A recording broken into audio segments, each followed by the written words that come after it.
light of the COVID-19 shock. Now, Kenya's economy missed its growth target in 2019, growing at just 5.4% against the Treasury's projected target of 6%. The National Treasury now says that growth could fall to as low as just 1.8% in 2020 owing to the spillovers of the COVID-19 pandemic.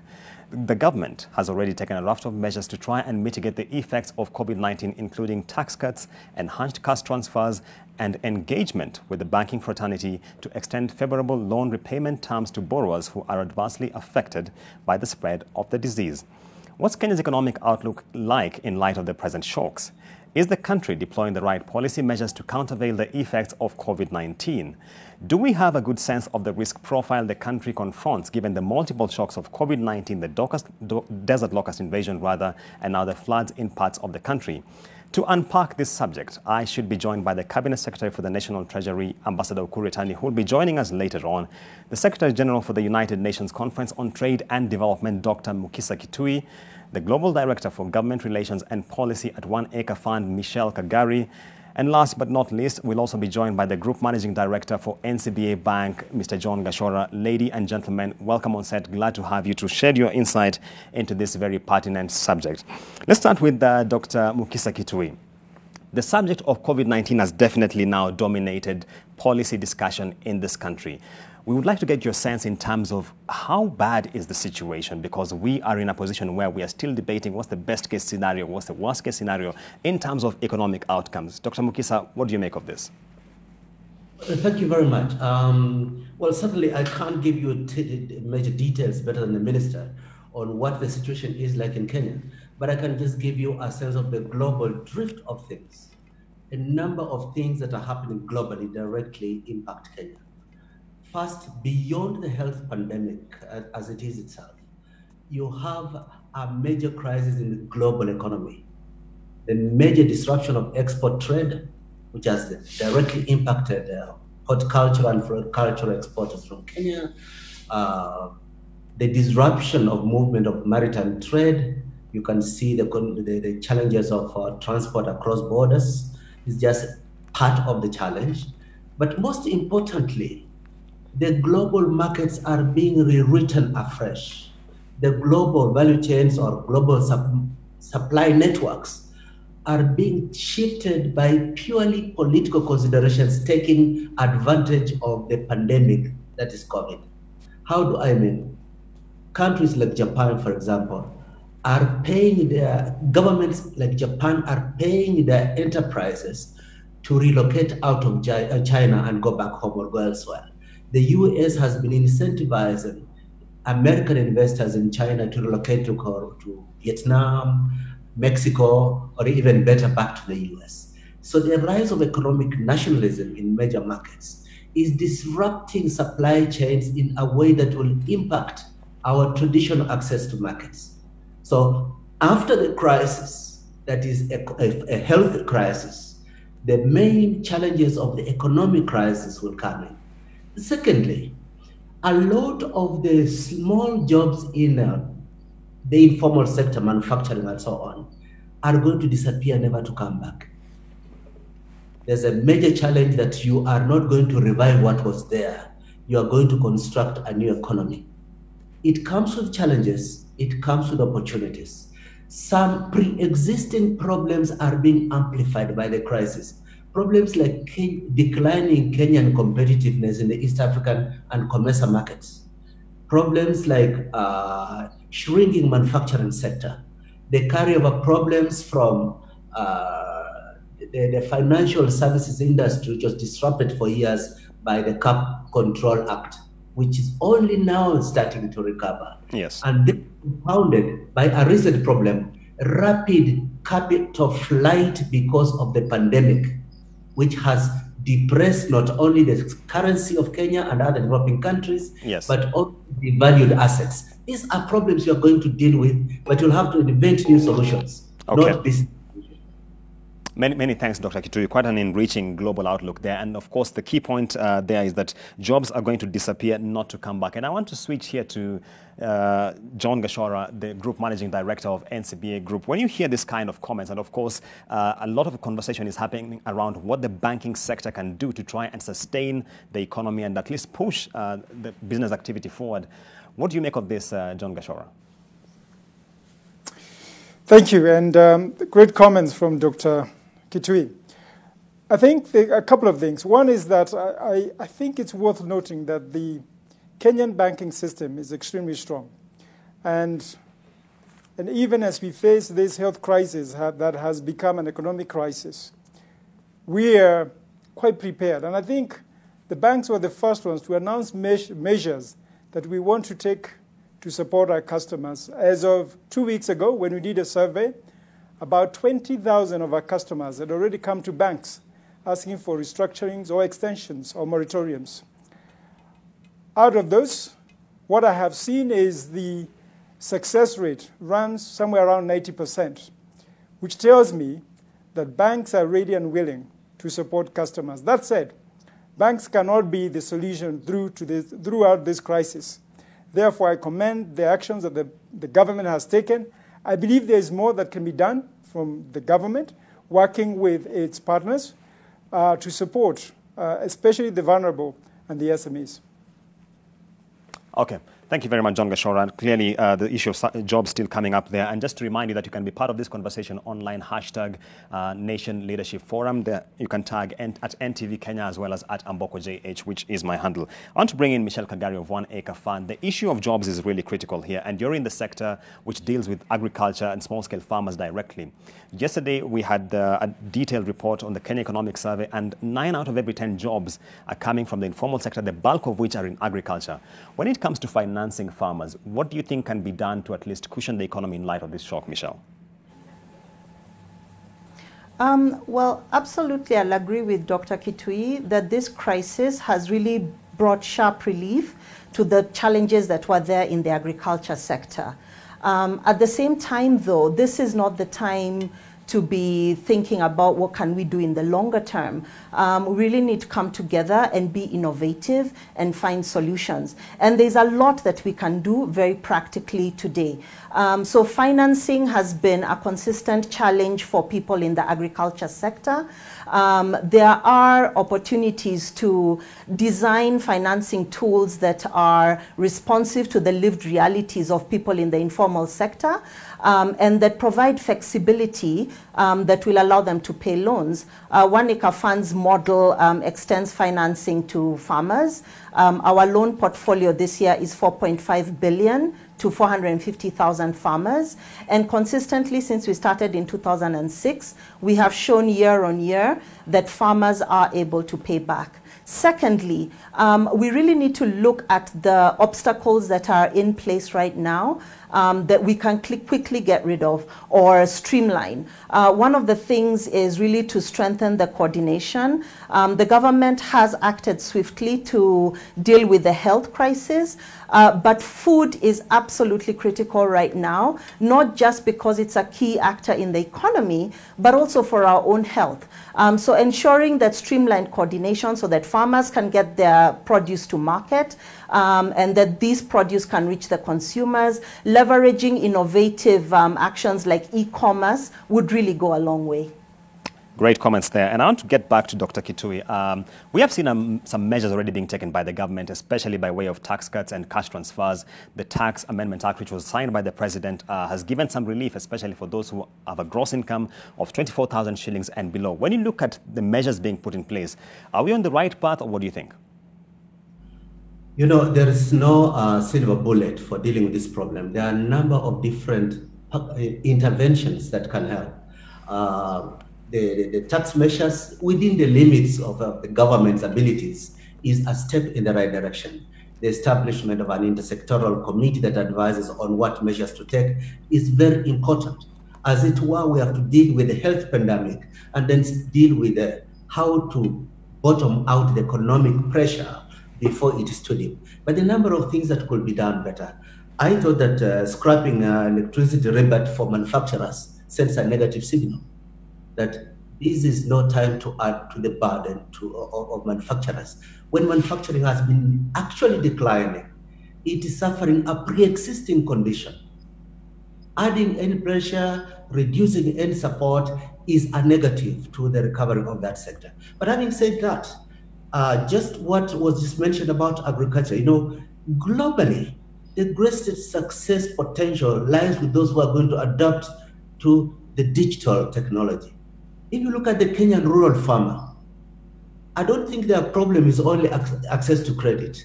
They also have a problem that the middleman takes more profit from produce than the producer. The distortion of the market by a middleman is a thing that technology can deal with. Today, it is possible to strengthen on the base of existing Sokoni software, the electronic market visibility, to help link producers with consumers with as little leakage going to middlemen as possible. That is one of the ways to incentivize the sector, which is going to be critical in recovering employment going forward.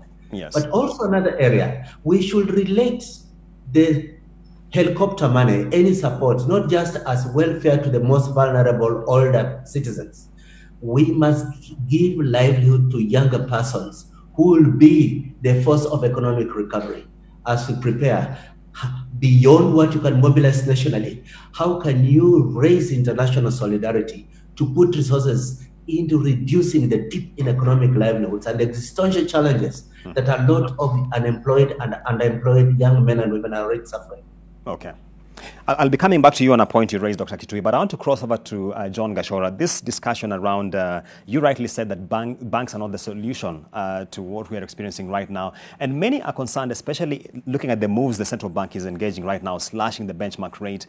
Many are concerned about what we call the transmission. How is this getting into the real economy? Because understandably, banks will be really guarded in terms of lending. How is the position like from an NCBA optic? Well, I think I can speak from a total bank perspective, first of all, because as I said, one, I commend the central bank for acting quickly, early to lower the central bank rate, which gives a signal to the long-term intention of the central bank.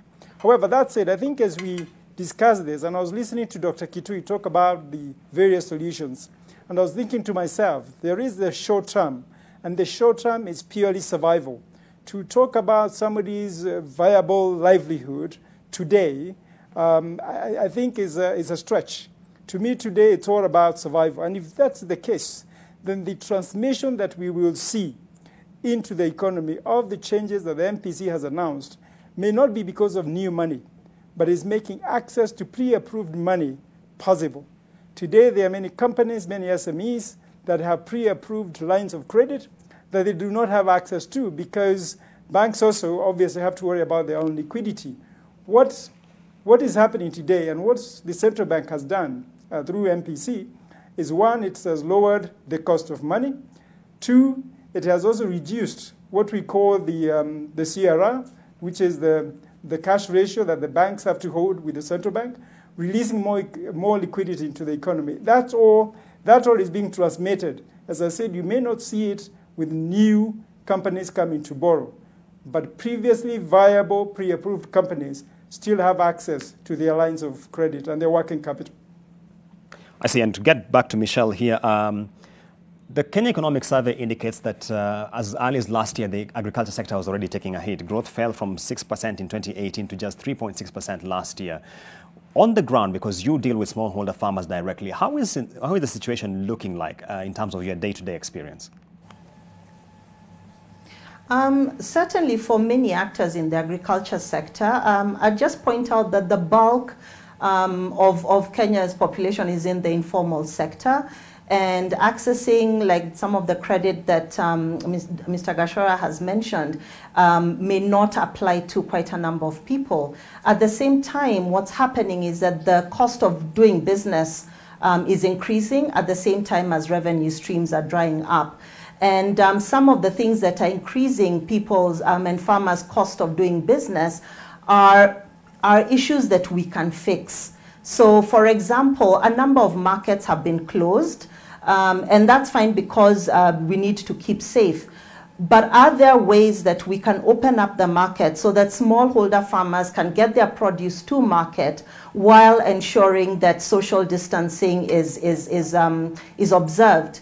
Secondly, we really need to look at ways that we can incorporate Kenyans to fight this fight with us. So for example, I've been talking to some friends, and even when they have designation as essential services, being able to get produce to market is still very challenging because of harassment by the cops.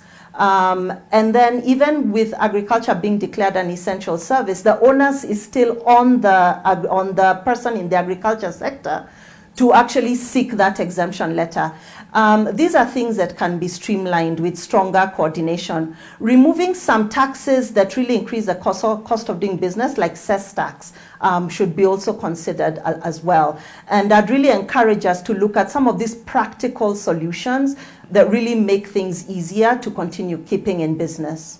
Good thoughts there, Michelle. And before we take a break, I want to ask a very quick question to Dr. Kitui. When he mentioned the doing away with electricity rebates, for example, to manufacturers, to be fair to the government and not to hold brief for the CS here, they will argue that we still have to raise revenue to respond to this situation. What do you think about that, Dr. Kitui? Look, I have looked at what governments are doing across the world. In this crisis, the question of raising revenue is important, but it's not as important as minimizing the level of disruption before the economy can be rebuilt. Can we shallow the decline, the bottoming out of the economy? That is so important that it cannot be traded off by government looking to raise revenue. That is one. Secondly, across the world, even in the industrialized capitalist countries, the government is now a driver of how enterprise behaves. We are where we have to start thinking like the countries of Asia did in 1997, like Thailand. You say, or what Kibaki did in 2003 at the start of his government, that find resources, take them to the grassroots, to the farmers, make that dairy farmer, make that coffee producer, see that government is appreciating them, build from there upwards. If you just put credit lines into financial institutions, they will go to enterprises that do not trigger livelihoods as quickly and help turn around production as they would if you go to agriculture. So this is the opportunity, one, to look beyond government raising revenue. And by the way, one of the best ways to safeguard revenue right now is reduce leakage, reduce extravagance. If I looked at some of the expenditures of government lately, it's a bit painful. But primarily, throw what you can to the primary producers and be selective about which enterprises you give priority to. Let me just say a last thing before we take the break. I looked at the history of the crisis that hit Europe in 2008. One of the things that happens when portfolio investors run to fly out is they devalue your national assets. Equities on the Nairobi Stock Exchange will be trading at below their real value. Yes. You have to fear the prospect that foreigners will come and buy our family silver for a song. Government has the possibilities under emergency conditions to start selectively using capital controls to stop foreigners speculatively running away with Kenyan assets at a throwaway price. Many thanks, Dr. Kitui. Quite a spot on point to take us to our first break. I wonder what you have to say about the shilling, but maybe that's a conversation for after the break. Remember, this conversation is online at NTV Kenya at AmbokoJH, #Nation Leadership Forum. We'll be back with more.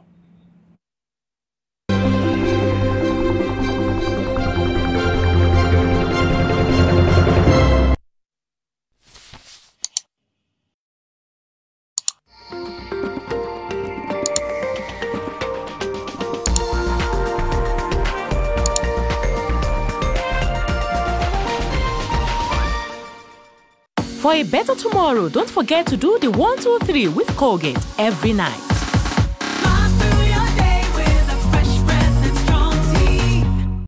Heaviness and a burning inside, it could be heartburn. Indigestion and heartburn? Eno gets to work in 6 seconds and works on the 6 symptoms of heartburn so you can keep living life non-stop. Eno, fight heartburn and indigestion fast. Nyaji wa Kenya. Hii ni public service announcement kuhusu coronavirus. The Ministry of Health advises all returnees from abroad to self-quarantine for at least 14 days, whether they feel well or unwell.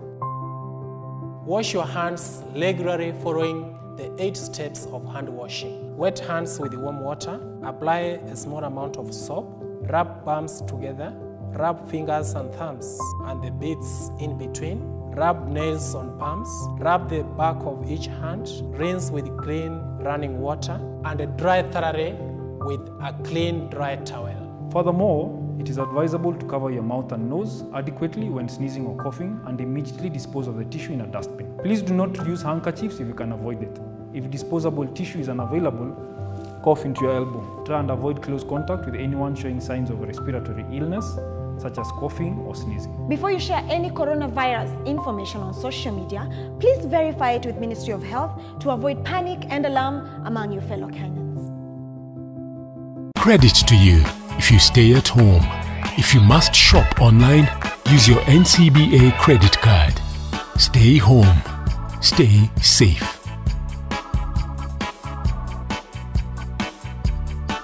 Basic protective measures as guided by the World Health Organization. Clean hands frequently with soap and clean water. Cover nose and mouth when coughing and sneezing with a tissue or flexed elbow. Avoid close contact 1 meter or 3 feet with anyone with cold or flu-like symptoms. If you have fever, cough and difficulty breathing, seek medical care early. Avoid raw or uncooked animal products. Help the world put an end to the spread of respiratory diseases by sharing this message with a friend. Message brought to you by Sour Herbal Family Bath Soap.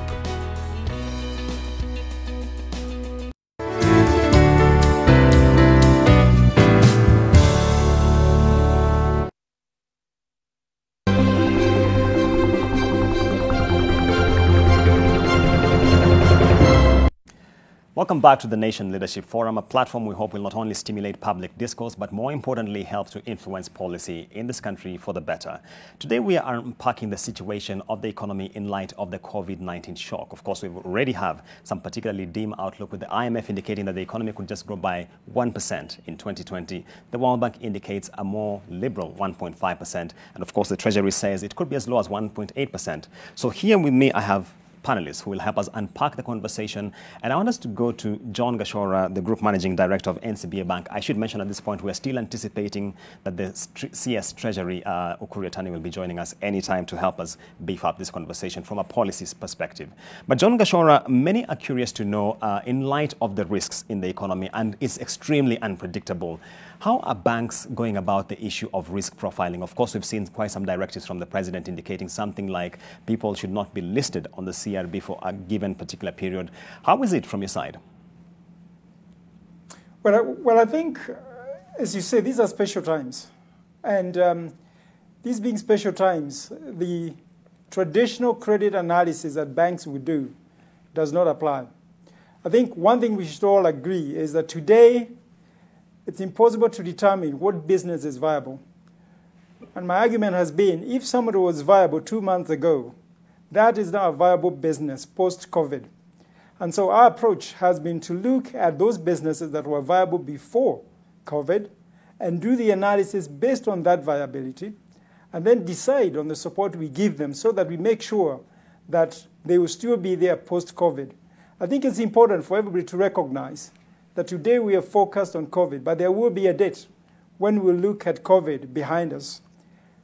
And today what we are urging businesses to do, and this is for SMEs as well, is to ensure that they survive this time. And how do they do that?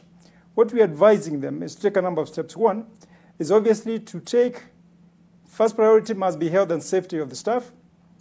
Number two, they must do everything to stabilize the operations.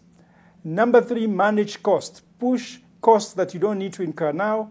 And I would say number four, and this is very important, is to ensure that they stabilize and manage their relationships. This is not the time to mess up your relationships. If you have a bank, this is the time to go to your bank, tell them your condition, they shall understand, and work on something that helps you survive this time to come back even stronger post the crisis.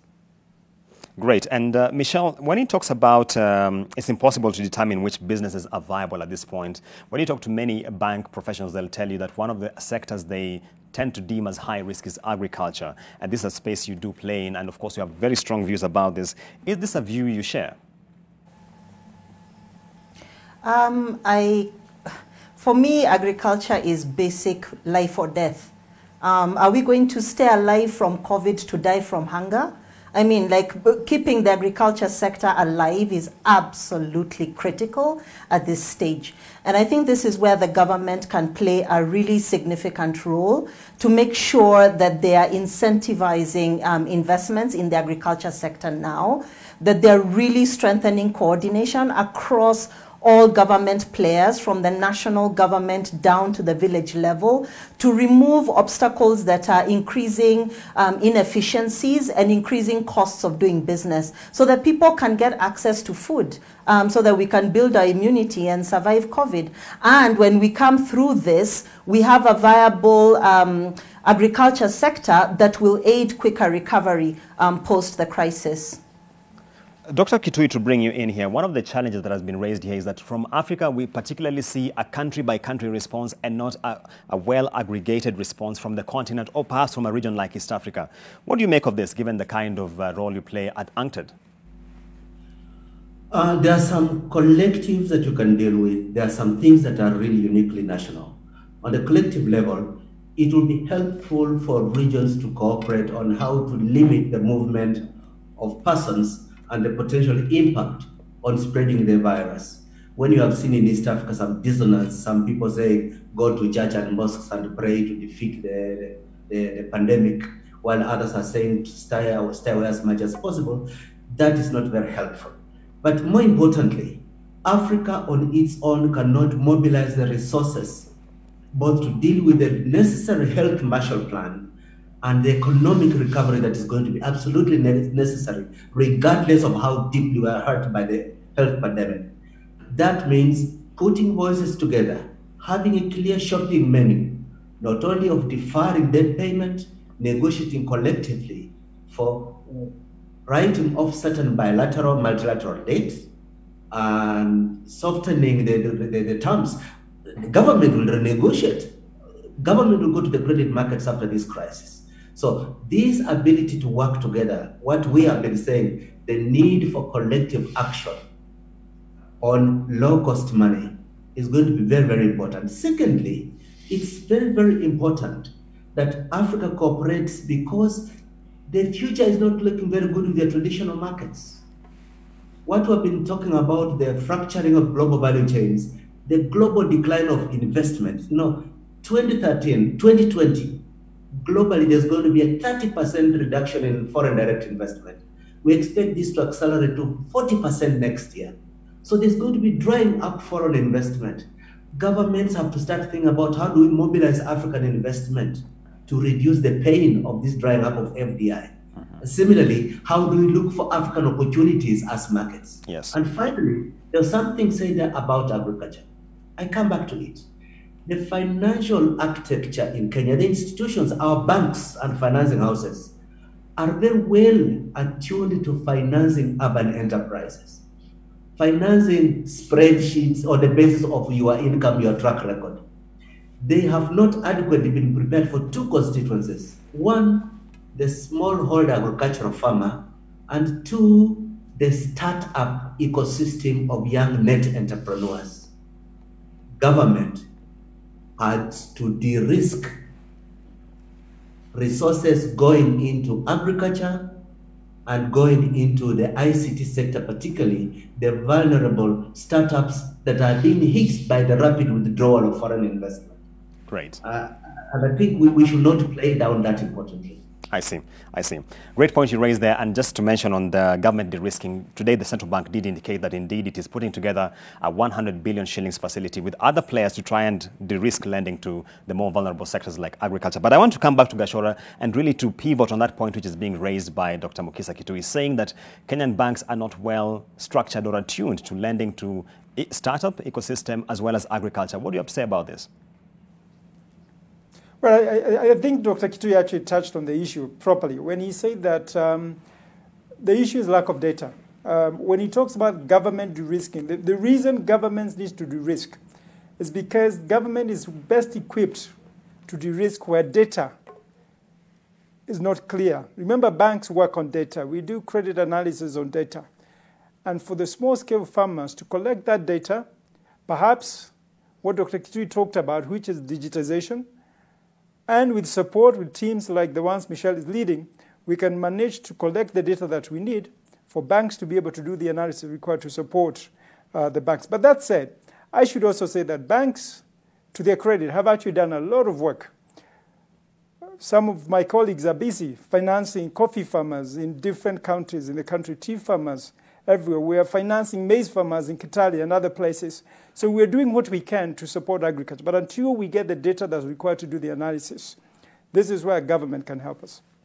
I see, great point there. And Michelle, speaking about the data, and one of the issues that has emerged, especially in light of COVID-19 and the fractured value chains as put there by Dr. Kitui, is the digital divide, which tends to leave agriculture behind. So everything is we're hopping onto e-commerce, things are going digital, at least to try and reduce the contact. But when you speak to players in the value chain, they'll tell you majority of smallholder farmers don't have access to this. How are you managing? Definitely that is a challenge. And this is why I come back to my point about strengthening coordination, because we've seen the rise of like e-commerce, we've got Twiga Foods, and really making sure that producers or distributors can have direct access to farmers would go a long way. Strengthening that coordination so that we can make sure that the food system and the supply chain remains stronger would be quite a big step forward. And not everyone on the supply chain has to be digitized. I think with e-commerce providers using phones or using low-tech methods, what's most important is that that connection happens and that they are able to reach each other. And this is where linking back to the interface between agriculture and the interventions made with COVID, there are ways that we can facilitate these kinds of linkages in a safe way. So like I mentioned, a lot of smallholder farmers, part of the disruption in the supply chain is because the markets, the open air markets have been closed. This was also where like distributors would connect with smallholder farmers. Are there ways that we can keep the markets open while maintaining safety, leveraging like the police and people in the village so that we can make sure that we practice social distancing? These are very practical measures. They are low cost. What they require is very strong coordination, and I think that's something that can be done. Great thoughts there, Michelle. And coming back to Dr. Kitui, on April 23rd, 2020, the United Nations Conference on Trade and Development wrote a paper titled COVID-19 is a matter of life and death. And just to clarify, that is death of Deni. And said that there's need for a global deal in light of this. Kenya has already indicated, President Uhuru Kenyatta has said is pursuing a measure towards debt rescheduling with some of our bilateral as well as multilateral lenders. What do you think about this step? Because clearly we seem to need some fiscal space or in terms of mobilizing more revenue.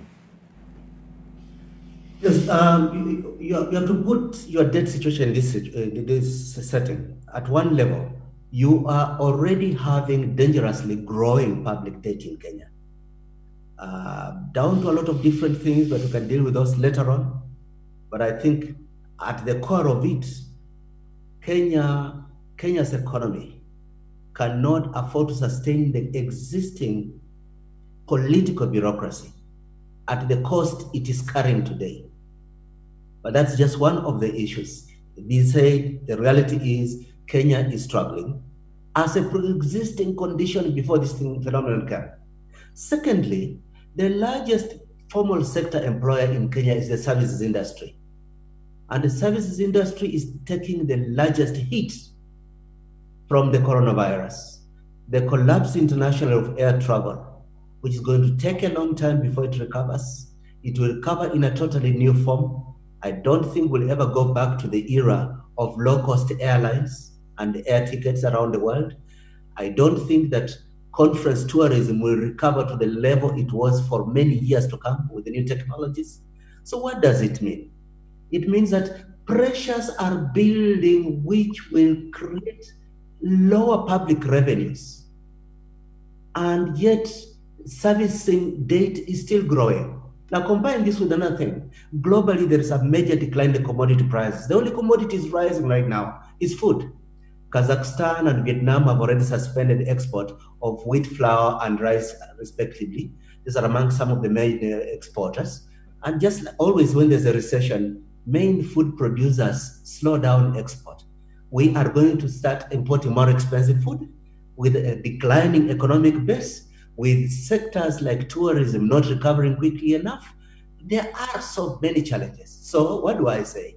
We at Ankledar say, don't be afraid to show the reality that it is too painful and too difficult to go on the retail market looking for debt rescheduling, lower credit. Let us do it collectively as a global solidarity to defer payments, a moratorium, to write off certain debt, and to restructure some of the debt to be more cost competitively in order for the states to prioritize areas of rebuilding livelihoods.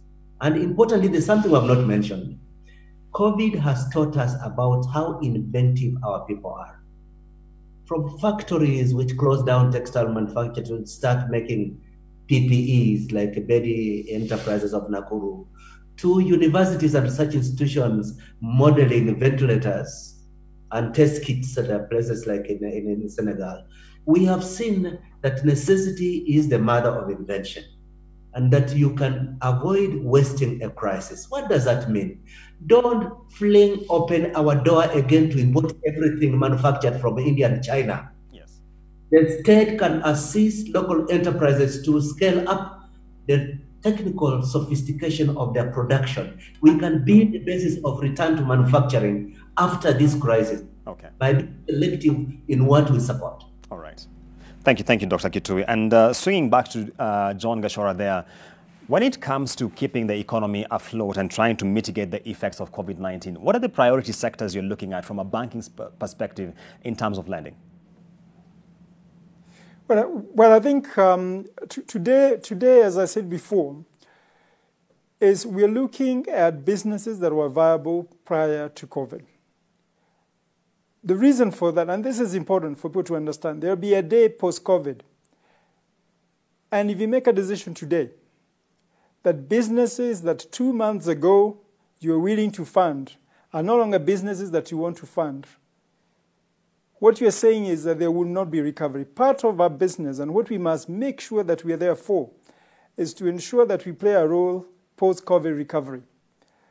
And therefore, today, our focus is on customers that we've been supporting for many years to make sure that we're together, we're partners. We call them our partners, therefore we must be with them through this crisis. But beyond that, obviously, there are the essential services, some of which Michelle has talked about, like food, making sure that we support those areas so that at the end of the day, even if we have recovery, we still have people to be employed to ensure that recovery happens. So those are some of the things we are looking at. But what I want to be clear about is that if you're an existing customer of a bank, and 2 months ago the bank thought that you were viable to be lent money, you should be able to go to your bank today and face them and say, 2 months ago I was good. It is a crisis that I may not be viable today, but beyond this crisis I shall be. And for us, that's what we are supporting. Besides that, Julian, I'd also want to send a message to employers because a lot of them are announcing layoffs. I was reading that about 150,000 former jobs have already disappeared. Some are announcing reduction in salaries. What I'd urge every employer to do is if you take an action that affects your employees, please do give them a letter that they can take to the bank because a lot of them also have loans. And they can use that letter to negotiate for either debt rescheduling or reduction in repayment. I see. And John Gashora, just before I move to Michelle, a quick rider to your points there. And how are banks safeguarding themselves around the issue of asset quality, or should I say bad loans, especially in light of this environment? Because clearly there is a challenge in the business environment. Yes, part of the reason banks are not just announcing they have given everybody a moratorium is because they want to engage their customers. Speaking for NCBA, we are engaging every one of our customers to tell us how their business is, how this crisis has affected them, and what plans they have for recovery. And once we establish that and we agree on that baseline, then we are able to accommodate them during this period. So it's protection with a plan. That's what I would call it. Perfect point there. And Michelle, you spoke about the challenge of coordination as far as agriculture is concerned, and we all appreciate that agriculture is a devolved function. To what extent, especially in light of COVID response, does this now present a challenge? Because, of course, there are counties where there's now restricted movement like Nairobi, Kilifi, Mombasa, etc., but there are others where it's not happening. Sure. So there are multiple inefficiencies that have been introduced. One of them is how different counties interpret the directives that are given. So what we've seen is that some counties will interpret the ban on public gatherings to mean you can't exceed 10 people. Others, it's 5 people. And this causes a lot of disruptions in the rural areas. We've also seen incidences where open air markets have been closed in the rural area, and actually 70% of the population in the rural area is engaged in agriculture. And the informal sector, that's really how people access food. So when markets are closed, it can be hugely disruptive. So really thinking about coordinated ways that we can navigate keeping ourselves safe while making sure that we can access nutritious food so that we can keep our immunities up would be key. The other big challenge that's there, as I mentioned before, is the increased cost of doing business. And this is happening in several ways. One, some of the taxes that are still apparently on the book and were not addressed in the tax bill that was just passed, where VAT was reduced, are still there. So like we've got the cess tax, we've got council tax, which is an increased burden. Because especially when getting fresh produce to market, if you've got to pay cess tax across different counties, that makes things a lot more expensive at a time when really we need to be making sure that when the food gets to the consumer, it remains affordable. And then what we've seen, as I mentioned again, last week CS Munya confirmed that the entire agricultural sector is essential services. But what's happening is that it is for stakeholders in the agricultural sector to proactively seek exemptions. And even when you have those exemptions, you won't necessarily enjoy streamlined business. So I've got a friend who was giving a story where her driver was trying to bring produce from Machakos to Nairobi. The police did not believe that their letter declaring that there were essential services was accurate. And about 2 hours back and forth trying to convince the police. And by the time the driver got through, there were lots of other drivers transporting fresh produce that were not able to get across. Now, these are things that cause significant disruptions, but can be fixed. So even as we talk about macro policies, I really encourage the government and other key actors to think about the practical things that we can do today to remove some of these pain points and make it easier to continue doing business.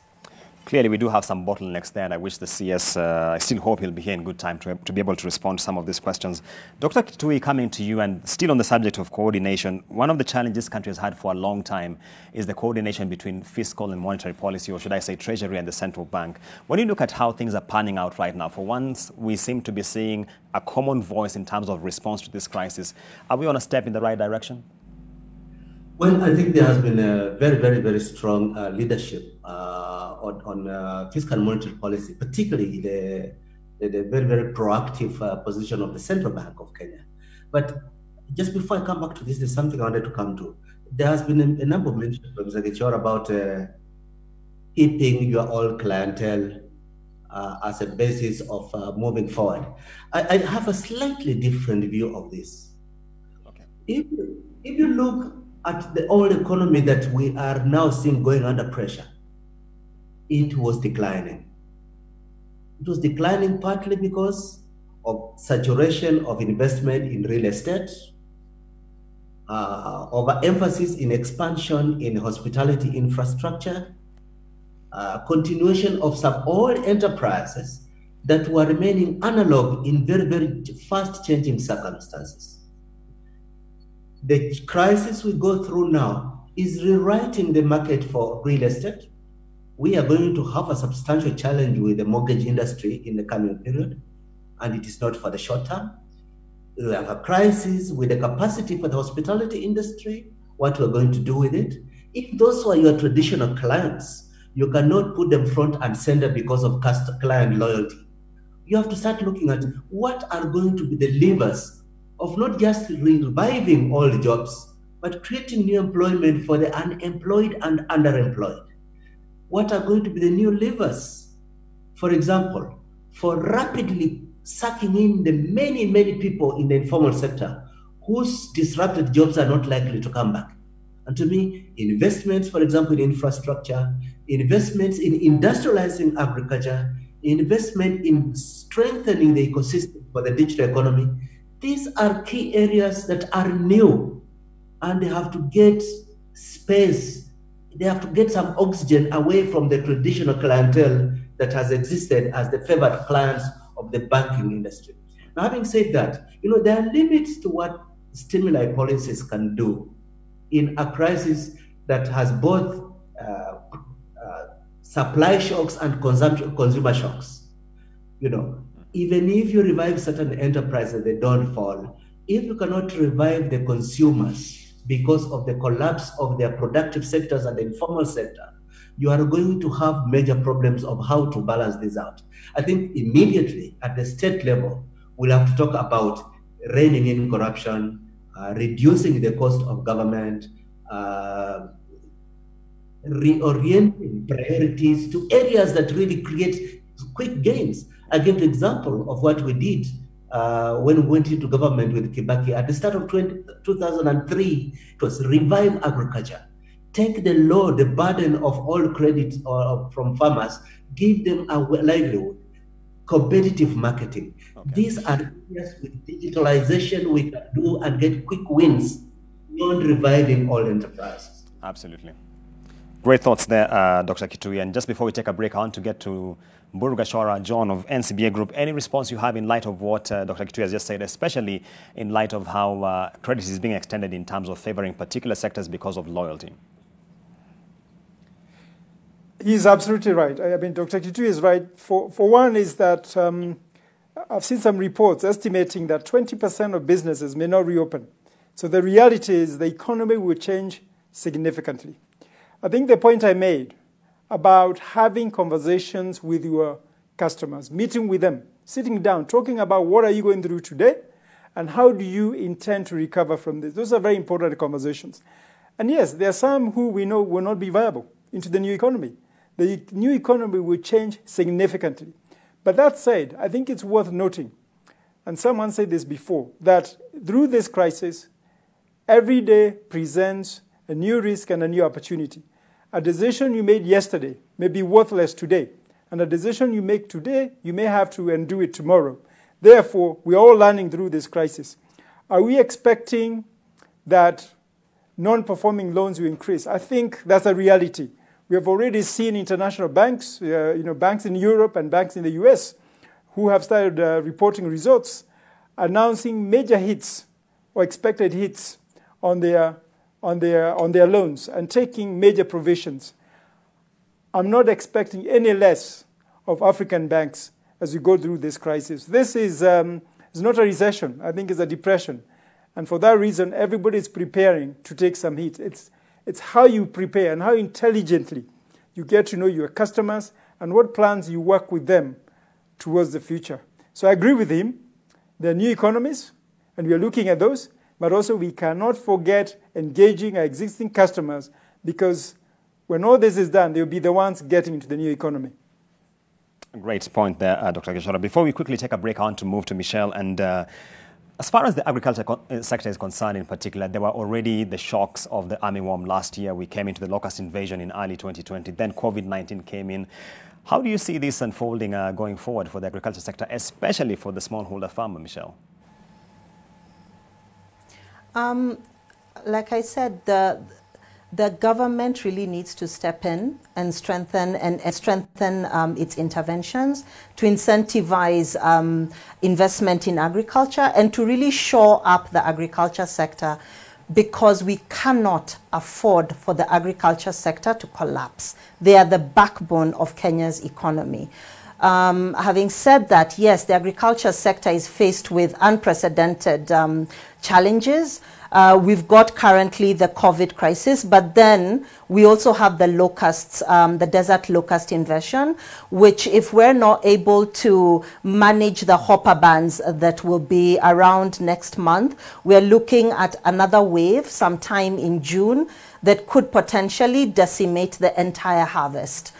So it is a major crisis, and this is where it has to really be all hands on deck. Because if we allow this thing to be devastated, all of us sink. Great point there, Michelle. And I think that point by Michelle takes us to our second break. We are still on the Nation Leadership Forum, focusing on COVID-19 and the Kenyan economy. What are the scenarios we're looking at, and what are some of the risks which are likely to unfold, and which sectors will be most adversely affected? We'll be right back with more details on this discussion.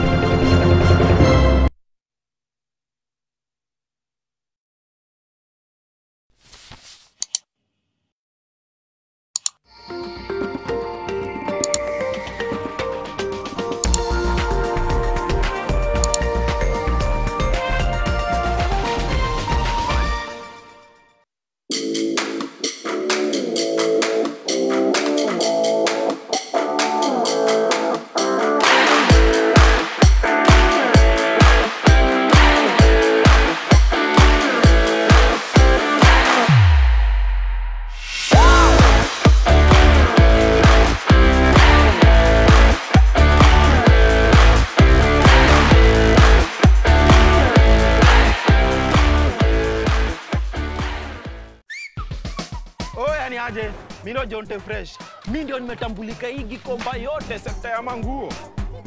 Jumio transform nguo ordinary za mtush zenye ziuka mna hii harufu ya bail into the freshest igikosi yote. Siri ni hii Real mpya ya pink. Na kushow mtush zinang'ara kung'ara kushinda kamera. So clean, so fresh. Ma customer unaisana na hii story. Ninatumia aerial touch of down mpya tu. There's no debate. Home is best. If you must pay for deliveries, use your NCBA debit card. Stay home. Stay safe. Nyajo wa Kenya. Hii ni public service announcement kuhusu coronavirus. The Ministry of Health advises all returnees from abroad to self-quarantine for at least 14 days, whether they feel well or unwell. Wash your hands regularly following the 8 steps of hand washing. Wet hands with warm water. Apply a small amount of soap. Rub palms together. Rub fingers and thumbs and the bits in between. Rub nails on palms. Rub the back of each hand. Rinse with clean running water and dry thoroughly with a clean dry towel. Furthermore, it is advisable to cover your mouth and nose adequately when sneezing or coughing and immediately dispose of the tissue in a dustbin. Please do not use handkerchiefs if you can avoid it. If disposable tissue is unavailable, cough into your elbow. Try and avoid close contact with anyone showing signs of respiratory illness, such as coughing or sneezing. Before you share any coronavirus information on social media, please verify it with Ministry of Health to avoid panic and alarm among your fellow Kenyans. Extraordinary times call for extraordinary measures, especially for us who major in shaking hands or even taking a high five. We have to find an alternative to doing this. And in fact, the most effective way is doing this. Wash your hands constantly with soap and running water, because we are told the most effective way is to drown the germs as you wash your hands thoroughly.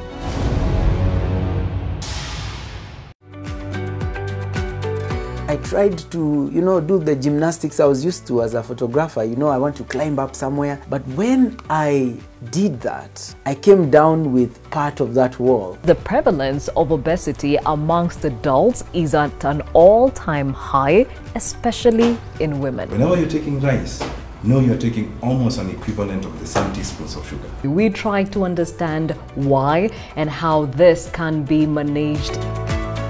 Big fat farewell. Kwaheri mafuta. Mafuta Tuachie girl.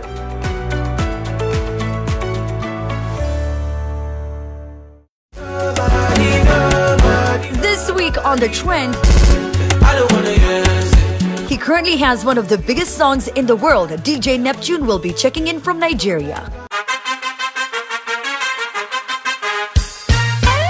From Lagos, we go right next door to Uganda for an exclusive with the legend himself, Jose Chameleon.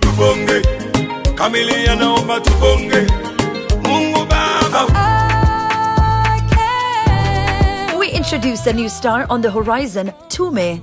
I'm running, I'm gone. Ding, ding, ding, dong. With DJ E on the decks, Kosa Uchekwe. Fresh cafe banga, tick tack, fresh cafe banga, tick tack. We're here in Korogoya at Eunice Chebi's residence. Lord, I need you.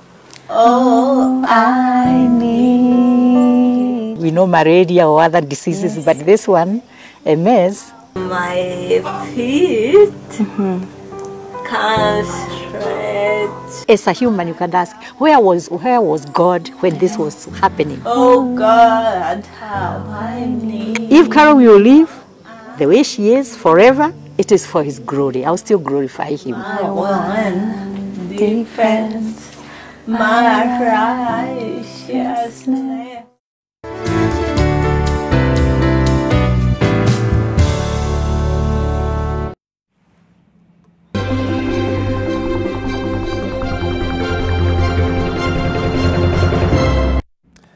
Welcome back to the Nation Leadership Forum. This is a platform where we interface state and non-state actors and discuss policy and what options we have on the table in light of emerging situations. And right now, it's COVID-19. Remember, you can be part of this conversation online at NTV Kenya, hashtag NMG Leadership Forum, hashtag Nation Leadership Forum, and my handle is at AmbokoJH. You can tweet as well and give us your feedback in light of the ongoing conversation. I want to move to Dr. Kitui, and really, I know you're not in policy in Kenya right now, but I must ask you this question. One of the questions being raised by Kenyans on social media is, we are having all this expenditure by the government in light of response, but we don't have an Auditor General in place. Does this bother you, Dr. Kitui? Well, I don't think that we can belabor the importance of an Auditor General. There's some things that are just important. I don't know the dynamics, what is informing this, but government should not compound an existing problem by failure to do some basics like facilitating the appointment of an Auditor General. I think it's an important position, and particularly at a time when we're seeing that the old habits of putting sticky fingers in the public till are not dying even in a crisis period. I see quite some spot on thoughts there. I want to move to John Gashora and ask a different question. We were in a position where the banking sector was just beginning to rebound from the period of the interest rate cap following the repeal in November 2019. When you look at the present situation and the kind of, wild card that COVID-19 has thrown into the matrix, how do you see the outlook for the banking sector? Well, look, as I started by saying, decisions are being made daily. To your point, the banks had started recovering post the interest rate cap. But I would also say that, I start by saying how strong the banks in Kenya are. I think we have a very strong banking system.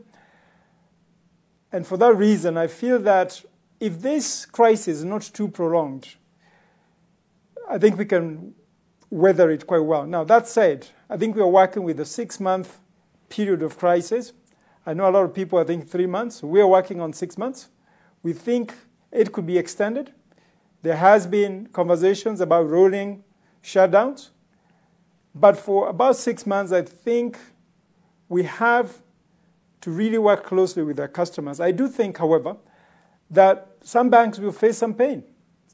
But that said, I do commend the actions that the central bank has already taken to support the banking system. And to your point earlier, Julian, through the banking system, transmit some of those accommodative policies to our customers. Moving on to Michelle. Michelle, you've raised the issue of government support for the agriculture sector. And I think just to highlight some of the measures the government has taken, earlier this year, you'll remember President Uhuru Kenyatta announced a raft of measures, including targeting the rice sector in terms of buying up excess supply in the market. Really, they have been supply side focused, whether it was coffee or rice or tea. Don't you feel that perhaps sometimes we put the pressure on the government more than is warranted?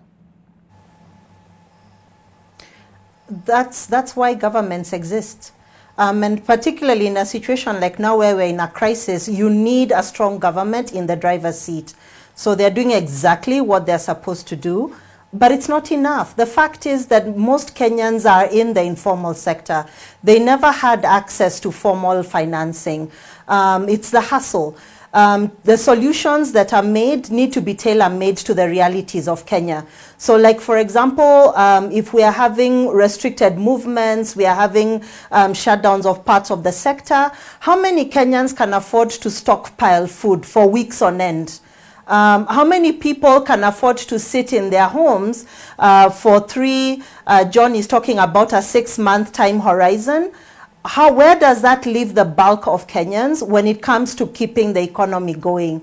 And the only actor that can really pull things together and get us moving forward is the government. What I would say, though, is that this situation is unprecedented. It is all hands on deck. We are all in this together, and we're ready and we are willing to support the government so that we can really make sure that we do survive and come through and can recover. Moving on to Dr. Kitui, one of the challenges that we normally face is that every time we talk to the vast informal sector we keep referring to, and we speak to a number of them on a daily basis, and you ask them, why can't you formalize and get registered and get all your details? They will tell you perhaps they don't see value for money because formalization just lends them onto more tax. But here's a situation where perhaps formalization would have been a key leverage, especially in terms of tiding this crisis by way of getting to a formal institution and perhaps accessing credit. Don't you see this as a very, what if I could say, a catch-22 situation in terms of the SME landscape in particular? You know, a lot of the micro enterprises, what they are needing right now is relief. It's not credit. You know, we should not see credit like a silver bullet. If markets are distorted, supply lines are totally reconfigured. Having access to banking is not a solution to everything. It's not a panacea to everything. I think sometimes we have to put the importance of financing within perspective. Now, to me, formalizing the informal sector, we attempted to do it when I was Minister of Trade and Industry. The problem is that many just see it as an address for tax collection. Sometimes it's an address for county askaris coming to harass, all manner of other persons coming. Now with devolved government, proliferation of persons who come to extort a tax. But we have to face the reality. The most viable path of Kenya's recovery going forward and creation of jobs is the industrialization of agriculture, the formalization and injection of innovative technology into the informal sector, and the strengthening of the ecosystem for the digital economy. To me, those are 3 new streams of employment and opportunity that will actually take away, diffuse a potential time bomb of unemployment and deprivation. Today, Kenya has demonstrated when it industrialized floriculture and horticulture that it can play on an international platform because it cut out the extortions and distortions of middlemen and marketing. If we put similar attention, attract young talents, empower women entrepreneurs, which we have not talked about, and create conditions to unlock the potential of agriculture, the way we have unlocked in floriculture, we will feed Africa. We will industrialize on the basis of agriculture and the formalization of small producers. Great points there, Dr. Kitui. Let me move on to John Gashora. And one question we are getting online is that before COVID-19 became the discussion every day, 24 hours, we were discussing the issues around the banking charter. And many are curious to know, where does this present situation leave matters regarding the banking charter? Well, I think the banking charter is relevant regardless of the times. I think just to go back, what the banking charter was talking about is how banks should treat their customers, how the relationship between banks and customers should be treating customers fairly, making sure that banking is not abused, is not an abusive practice. And I think that is very important. Right now, if you think about it, customers are going through a very tough time. This is the time they need empathy. This is the time they need to be treated with dignity. And this is the time, therefore, the banking charter becomes most relevant. So I would say it's as relevant as it was when we were discussing it then. Great point there, John Gashora. And moving on to Michelle, when we're talking about the agriculture sector in terms of the way forward, of course, you have indeed indicated that the government has a major role to play as far as the recovery of the sector is concerned. If you were asked to give 3 priority areas which you think should be given the top consideration by the government in light of the present situation, what would they be? I'd really focus on practical solutions that we can put in place right now. Food really needs to be seen as a national issue, and the government needs to be front and center. Strengthen coordination and remove all the inefficiencies that are exacerbating the challenges to the supply chain. The government also needs to make sure that even as we take measures to keep ourselves safe from COVID, that it's a navigation. It's not about health or the economy. It's about health and the economy and food. So how do we actually make sure that holistically we're able to ensure that people can be able to earn some sort of living, that there's a lifeline that's extended beyond the urban areas to all vulnerable populations, such as the cash transfers that are being done, and definitely making sure that whatever support smallholder farmers can have to maximize their harvest today, to continue farming, to minimize the post-harvest losses, so that whatever we can save of our harvest, we do that, would go a really long way. Great. And getting back to Dr. Kitui, we were expecting formal trade to begin under the Africa Continental Free Trade Framework. And of course, this is something which has been really touted to try and ease in the border access in terms of trade flows within the continent. Now, COVID-19 seems to have changed this. To what extent does this recast the whole discussion of deepening regional trade in Africa? Run away from the importance of intra-African trade, because as I've been repeating so many times, there is a large dark cloud on non-African markets going forward. So building the potential, the opportunity to look at African markets is critically important. COVID is an interesting opportunity for countries like Kenya.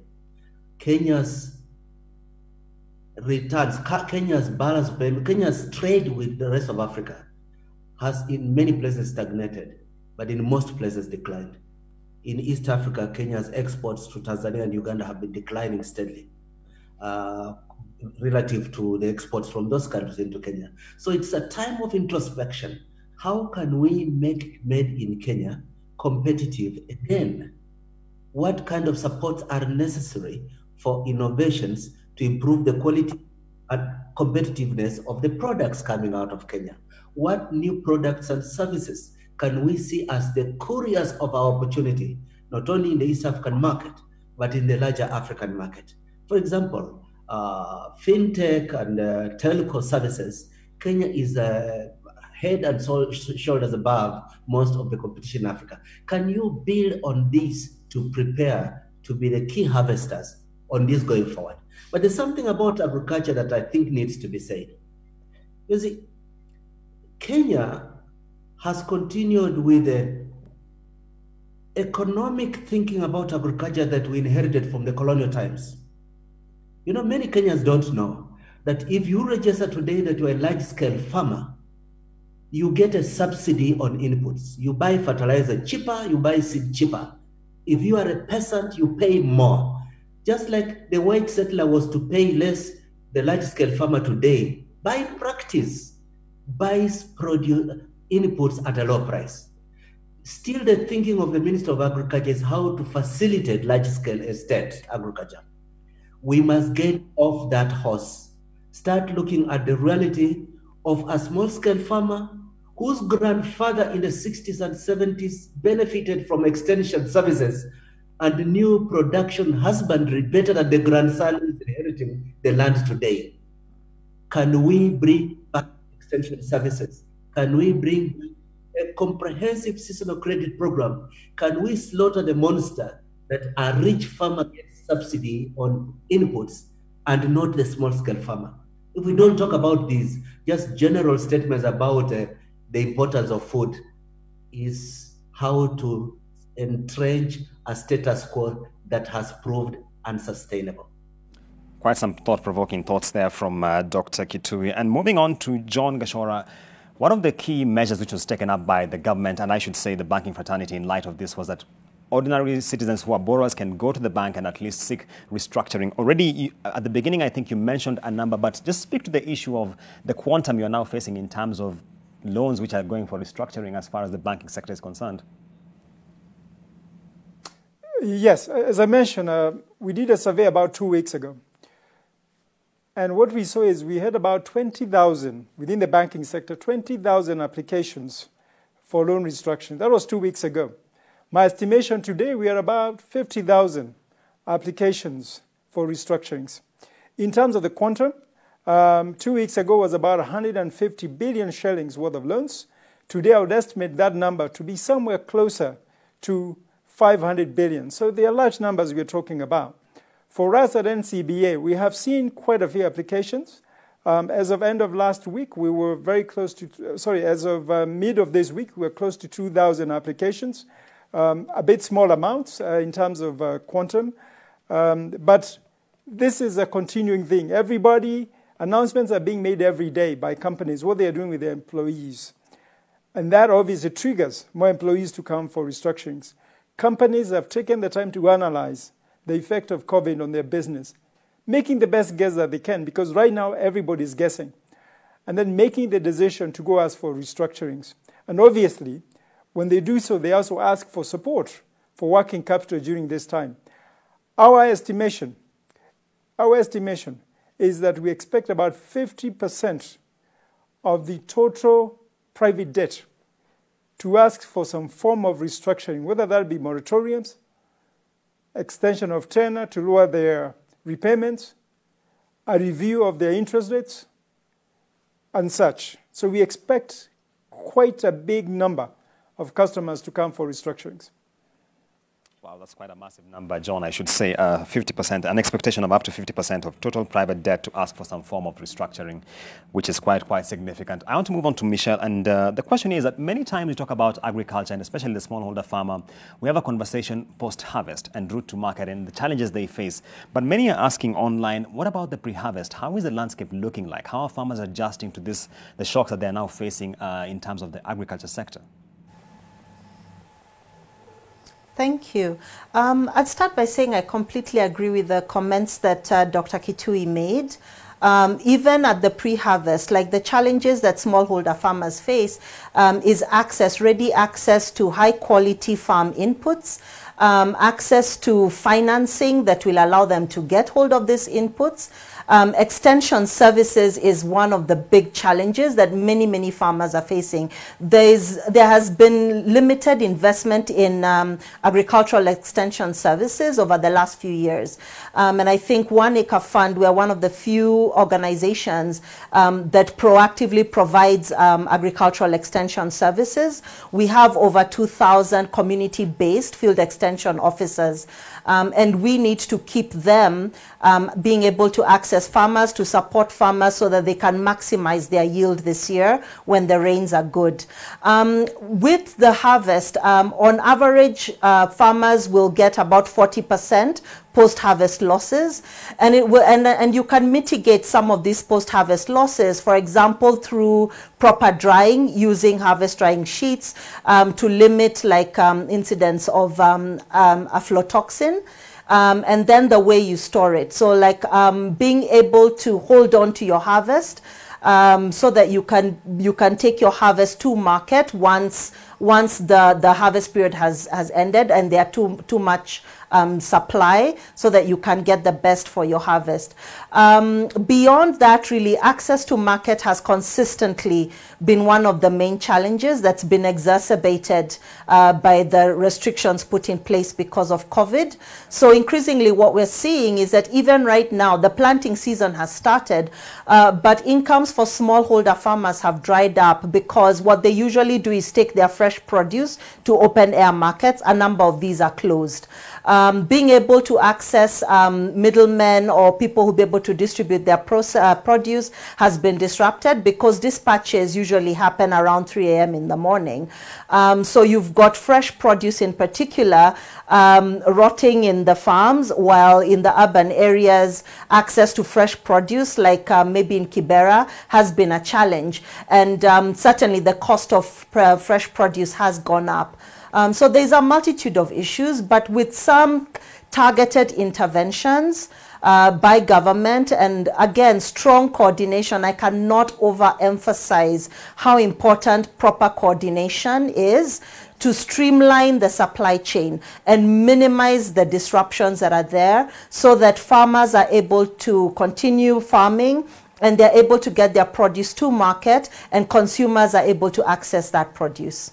Thank you, Michelle. I'm told by my news director that I have only 2 minutes to go.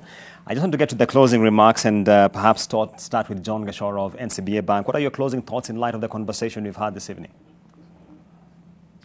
I think I would say, look, this is a crisis unlike any other, and everybody must be prepared and look at this from a survival and then to recovery. People should not forget that there will be a time post-crisis, and we therefore need to maintain our relationships closely.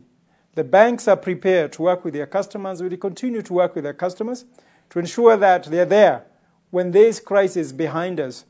I would also like to mention, Julius, that beyond what we're doing with their customers, banks have been at the forefront of making contribution to the Emergency Response Fund.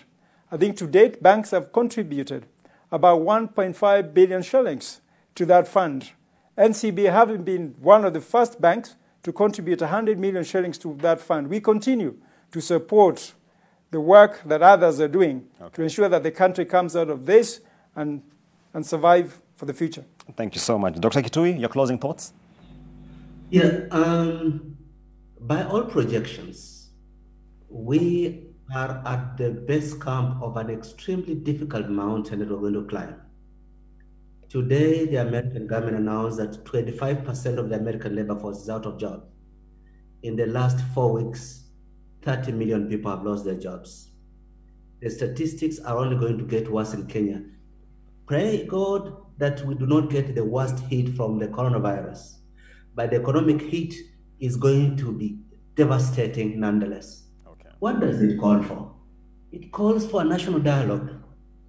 The political class has to go beyond containing the virus and talk to the nation that we are facing unprecedented challenges, which are going to be costly to all of us. None of us has been here before, but collectively using our inventiveness and genuinely reducing waste and extortion, we can be able to ride this out together. The last thing the political class should do right now is projections of ethnic alliances in post-COVID politics, return to normal intrigues as usual. What we need now is, can we ride up this together and start reinventing a politics that serves national recovery? Thank you. Thank you, sir. Michelle, very, very briefly, your closing thoughts? Agriculture is the backbone of Kenya's economy, and it is the mainstay of the rural economy. A lot of Kenyans are not as well equipped to survive as others.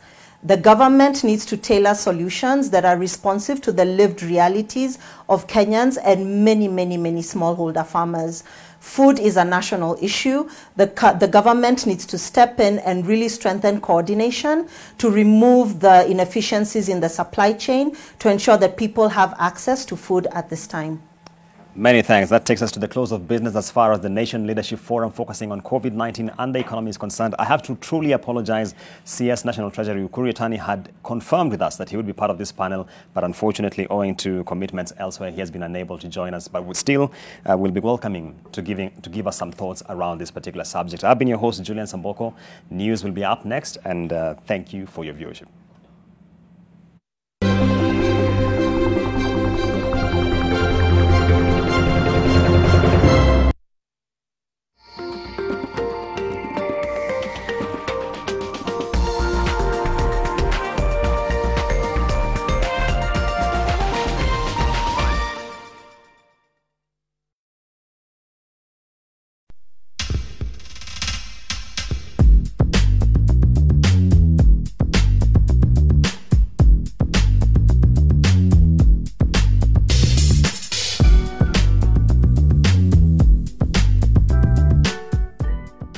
Credit to you if you stay at home.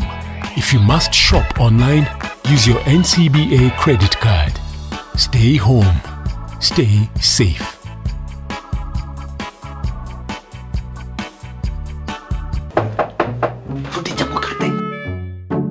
Enda usheze hapo nje na ngazi. Wacha nichukue akasemi. Haina tila. Hebu kama dadi kuna kitu ameficha. Nini hiyo? Mkate. Mkate.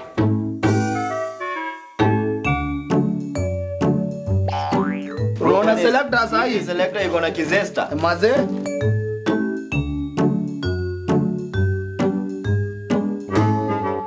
Unajua watu wengine wanaambia sasa nini? Ati mkate yote kubwa ni selector. Hapana. Selector ni selector. Selector. The difference is in the taste. And now, Selector comes with free Zesta jam for a limited period of time. Nyaji wa Kenya, hii ni public service announcement kuhusu coronavirus. The Ministry of Health advises all returnees from abroad to self-quarantine for at least 14 days, whether they feel well or unwell. Wash your hands regularly following the 8 steps of hand washing. Wet hands with warm water. Apply a small amount of soap. Rub palms together. Rub fingers and thumbs and the bits in between. Rub nails on palms. Rub the back of each hand. Rinse with clean running water and dry thoroughly with a clean dry towel. Furthermore, it is advisable to cover your mouth and nose adequately when sneezing or coughing and immediately dispose of the tissue in a dustbin. Please do not use handkerchiefs if you can avoid it.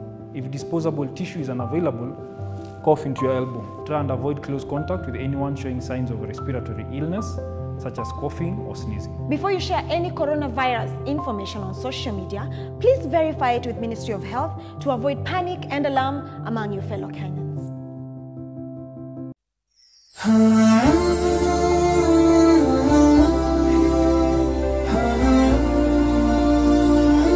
Ramadan brings hope. It is a season of holy devotion and spiritual purification. Today, we join the Muslim Ummah in marking the holy